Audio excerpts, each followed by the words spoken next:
Kayo pong mga bumibiyahe araw-araw, ito pong balitang ito importante para sa inyo. Perwisyo ang hatid ng matinding traffic at yung siksikan sa mga pampublikong sasakyan. Alam na natin yan. Ngayon, paano kung may makakasabay kayong magnanakaw o mandurukot? Tulad na lang ng nahuli kam ng miyembro ng binansagan Bubblegum Gang. Mga kapuso, huwag kayo maging biktima. Nakatutok si Marie Sumali. Swerteng may tuturing kung makaupo ka sa biyahe ng bus tuwing rush hour sa Metro Manila. Pero ang mga nakakatiempo ng upuan, mas komportable man ang commute, wala pa ring takas sa mga umaaligid na masasamang loob.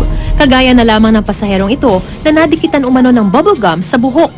Ang lalaking inakala niyang tumutulong sa kanya, parte pala ng grupong may balak na kupitan siya. Sila ang binansagang Bubblegum Gang na nasa 3 o higit pang miyembro. We have yung spotter, meron tayong blocker, at saka again yung gumagawa. No? Most probably more than that ba pwede kasi kung sa bus gagawin, mas maraming tao. Simple lang daw ang pagsimula ng operasyon. Miss, may bubblegum ko sa ulo, tulungan kita tanggalin ko. Yun na yun, yung pag-tap niya sa'yo, doon niya na ikakabit yung bubblegum sa ulo mo. Habang abala ang biktima sa kanyang buhok, ang wallet o cellphone niya pasimple ng sinusungkit ng kanyang katabi. Nung nakuha na nung pickpocketer yung gamit na kailangan niyang kuhain, nag-umpisa na silang bumaba. Malinis na sana ang getaway ng grupo kung hindi lang napansin agad ng biktima nila na nawala ang gamit niya. Naging happy ang ending sa pagkakataong ito, ngunit bihira lang swertehin ang mga napipiling biktima ng mga salisigang.